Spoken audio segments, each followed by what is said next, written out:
Welcome to SP smart hybrid system of schooling. और ये है आपका एक्टिविटी 3। एक्टिविटी 3 ये यहाँ पे रिटर्न है। एक्टिविटी 3 फर्स्ट टू एक्टिविटीज़ का आपने देख लिया। ये आपका एक्टिविटी 3 फर्स्ट था आपके पास कि आपको कैसे number of subsets find out करने हैं, और सेकंड आपका रिलेशन फंक्शन से था, और ये थर्ड आपका वेन डायग्राम से है।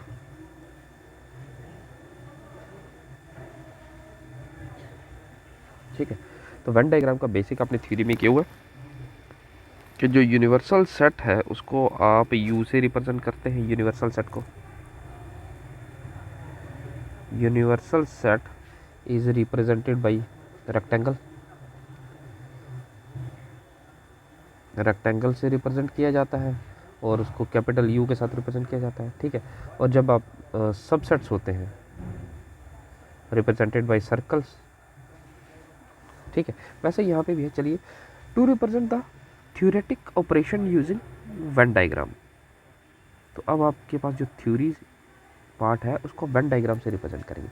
थ्योरी पार्ट का रिप्रेजेंटेशन बाय वेन डायग्राम से मतलब है कि अगर आप ए यूनिवर्सल सेट है आपके पास 1 2 3 4 5, ए है आपके पास 1 2 और बी है आपके पास 2 3। तो आप इसका ए यूनियन बी करेंगे, ए इंटरसेक्शन बी करेंगे, ए कॉम्प्लीमेंट कर सकते हैं, बी कॉम्प्लीमेंट कर सकते हैं। तो ए यूनियन बी कॉम्प्लीमेंट हो सकता है, ए इंटरसेक्शन बी कॉम्प्लीमेंट हो सकता है। तो ये आप लोग ए यूनियन बी कॉम्प्लीमेंट क्या आ जाएगी, universal set minus A union B. A intersection B complement क्या आ जाएगी, universal set minus A intersection. इस तरह के जो भी ऑपरेशन आप लोग थ्योरेटिकली कर सकते हैं, इनको अब हम वेन डायग्राम से रिप्रेजेंट करेंगे। ठीक है बेटे, चलिए मटेरियल रिक्वायर्ड क्या है, hardboard, white thick sheet of pencil, white thick sheet of paper, pencil, colours, scissors and adhesive, मतलब ग्लू आपको चाहिए। ठीक है, मेथड्स ऑफ कंस्ट्रक्शन क्या है, cut the rectangular strip from a sheet of paper. अब शीट ऑफ पेपर में से एक रेक्टेंगुलर स्ट्रिप निकालिए and paste them on the hard board. मतलब आपका जो हार्ड बोर्ड है उस पर आप लोग एक शीट को पेस्ट करेंगे। ठीक है, write the symbol U in the left और right top corner of each rectangle. तो यहाँ पे राइट साइड या लेफ्ट साइड आप लोग कहीं पे भी यूनिवर्सल आप उसको रिप्रेजेंट करेंगे। लेफ्ट टॉप या राइट टॉप, ये लेफ्ट टॉप है इसका, ये राइट टॉप है, तो कहीं पे भी आप लोग यूनिवर्सल सेट को रिप्रेजेंट कर सकते हैं। Draw circle A and B inside each of the rectangular strips and shade colours different portions. फिर क्या करेंगे, आप इनके अंदर सर्कल्स बनाएंगे। ठीक है,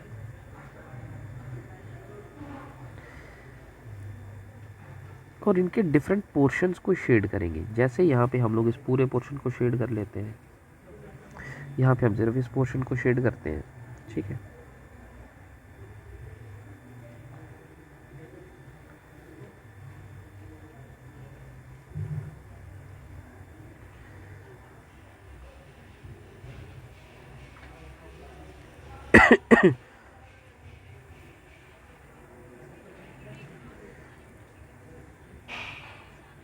अलग अलग हो गए। अब इसमें आप सिर्फ इस पोर्शन को शेड कर सकते हैं, इसमें सिर्फ इस पोर्शन को शेड कर सकते हैं, या सिर्फ सिर्फ ये वाला पोर्शन भी शेड हो सकता है। ठीक है, इस पूरे पोर्शन को भी आप लोग शेड कर सकते हैं। ठीक है, तो अलग अलग सिचुएशंस हो सकती है, जैसे भी शेड करें आपकी मर्जी है। ठीक है, you denotes the universal set represented by the rectangle. तो यू किसको डिनोट कर रहा है, यूनिवर्सल सेट को, जो एक रेक्टेंगल से रिप्रेजेंट हो रहा है। Circle A and B represent the subsets of the universal set. अब यहाँ पे ए और बी जो है, ये ए सेट आ गया, ये बी सेट आ गया, ये ए सेट, ये बी सेट, ये ए सेट, ये B set, A set, B set. तो ये क्या है, ये सबसेट्स हैं। A is the subset of universal set, B is the subset of universal set. A complement of set A, B complement denotes, A dash denotes the complement of set, B dash denote the complement of set B, coloured portion represented by A union B. तो ये जो portion है हम लोग करते हैं ये पूरा ठीक है, ये आपका यूनिवर्सल सेट हो गया, इसके बीच में और बी सेट है। अगर ये पूरा पोर्शन शेडेड है तो इसको आप लोग ए यूनियन बी कहते हैं। ठीक है, ये सेकंड है। अब इसमें कौन सा पोर्शन है, अगर आप देखेंगे तो ये पोर्शन जो है ये दोनों सर्कल्स में कॉमन है, तो इसको हम कॉमन रीजन को ए इंटरसेक्शन भी कहते हैं। ठीक है, अब ये जो पोर्शन है, अब ये पूरा ए है और ये पोर्शन एक्सेप्ट ए है। कौन सा है जो शेड है ब्लू से, दिस इज एक्सेप्ट ए। तो एक्सेप्ट ए को आप लोग ए कॉम्प्लीमेंट लिख सकते हैं which is universal set minus A. तो यूनिवर्सल सेट में से जब ए माइनस कर देंगे तो यही ए कॉम्प्लीमेंट बचेगा आपके पास। अब आ गया ये आपके पास। अब ये पोर्शन कौन सा है, एक्सेप्ट बी। बी को छोड़ के सारा पोर्शन आपने शेड किया है, except B means B complement. तो बी कॉम्प्लीमेंट को आप लोग लिख सकते हैं यूनिवर्सल सेट माइनस बी। तो ये सारा जो शेडेड रीजन है जो ब्लू से शेड किया गया है वो कौन सा रीजन है, जो बी एक्सेप्ट बी है, दैट मीन्स बी कॉम्प्लीमेंट। यहाँ पे आप लोग देखेंगे ये जो कॉमन रीजन है, इस कॉमन रीजन को आप लोग क्या कहते हैं, ये आपका ए इंटरसेक्शन बी होता है। तो क्या किया गया है, इस कॉमन रीजन को छोड़ के बाकी सारा पोर्शन आपके पास ब्लू है, that means this is A intersection B complement. ठीक है, ये आ गया। अब ये पूरा पोर्शन आपके पास जो आता है ये ए यूनियन बी आता है। तो इसके सिवा जो भी रीजन होगा, ये सारा रीजन, तो ये सारा रीजन कौन सा होगा, except A union B. A union B को छोड़ के, that means A union B complement which is universal set minus A union B. ठीक है, ये ए यूनियन बी आ गया। उसके बाद ये आ गया आपके पास कलर्ड पोर्शन। यहाँ पे क्या है, अब ये जो पोर्शन है ये बी कंप्लीट बी नहीं है, हमने किया हुआ है क्लास में भी, ये पोर्शन कंप्लीट बी नहीं। ये जो पोर्शन है ये कौन सा है, ये है ओनली बी। तो ये कौन सा आ गया, इसको आप बी माइनस ए भी लिख सकते हो। ठीक है, ये सिर्फ बी है तो बी में से आपने क्या किया, वो एलिमेंट माइनस कर दिए जो ए में भी है, तो ये माइनस हो गया, तो सिर्फ बी। अब ये जो पोर्शन है ये कौन सा शेडेड, अब ये देखो ये सारा शेड है। ठीक, ये कौन सा है, तो बी सेट तो ये है ही है। बी सेट के साथ साथ कौन सा रीजन है कि आपने ए को छोड़ दिया है, तो ये आ जाएगा बी यूनियन ए कॉम्प्लीमेंट। तो ये सारा आ गया, ये तो आ गया और इसके साथ ये भी रीजन आ गया। वैसे ही आपके पास ये है। अब इन दोनों में कुछ भी कॉमन नहीं है, तो दैट मीन्स इनका इंटरसेक्शन क्या है, फाई। मतलब ए एंड बी क्या है, आर डिसजॉइंट सेट्स। ठीक है, ये क्या आ गया, अब ये पूरा ए जो है ये बी के अंदर प्रेजेंट है, that means A is the subset of set B. ठीक है, तो यही आपको यहाँ पे लिखना है कि कलर्ड पोर्शन 3.1 रिप्रेजेंट।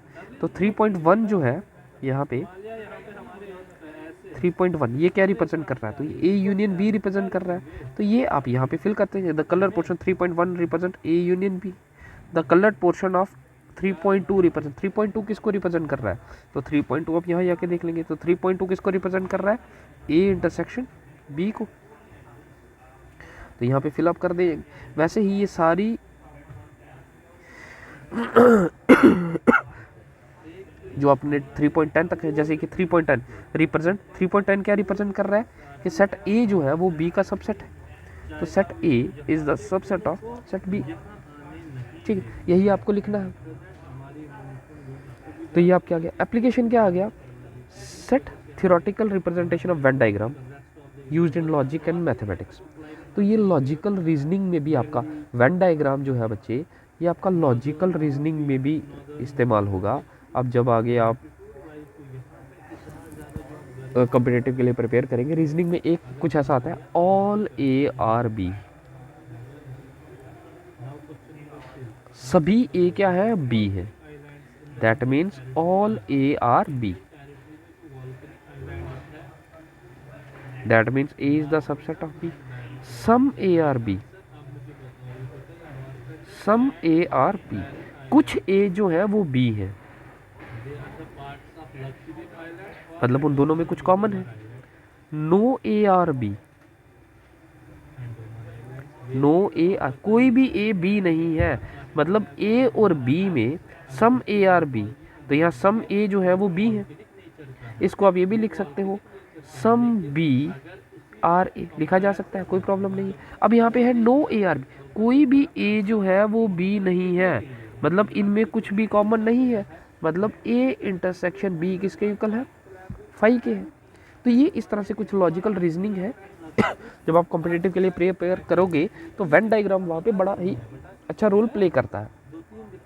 अब आ जाता है कि आप इसको नोट डाउन कैसे करोगे। तो नोट डाउन के लिए मैंने एक्टिविटी 1 और एक्टिविटी 2 में भी एक्सप्लेन किया था कि आपको क्या करना है बच्चे, आपको इस तरह से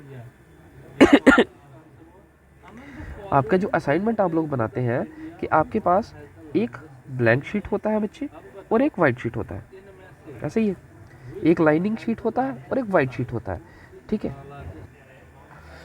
ठीक है बच्चे, तो आपने क्या करना है, ये आपका लाइनिंग वाला शीट आ गया, तो स्टार्ट यहाँ से हो जाएगा आपका एक्टिविटी 3। जैसे आप लोग फिजिक्स केमिस्ट्री के प्रैक्टिकल्स बनाते हैं वैसा ही है, यहाँ पे आपका ऑब्जेक्टिव आ जाएगा। ऑब्जेक्टिव क्या आ जाएगा, to represent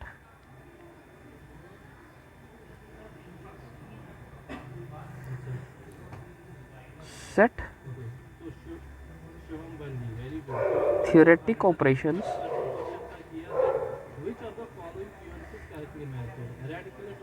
using Venn diagram,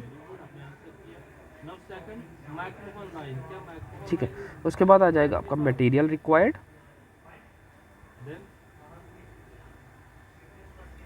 क्या क्या मटेरियल इस्तेमाल होता है, तो ये आ गया हार्डबोर्ड,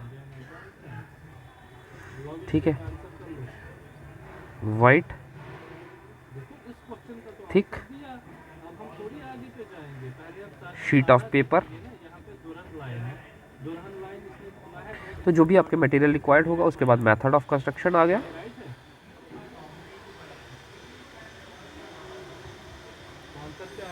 ठीक है। उसके बाद आ गया आपका डिमॉन्स्ट्रेशन, तो जैसे ही आपकी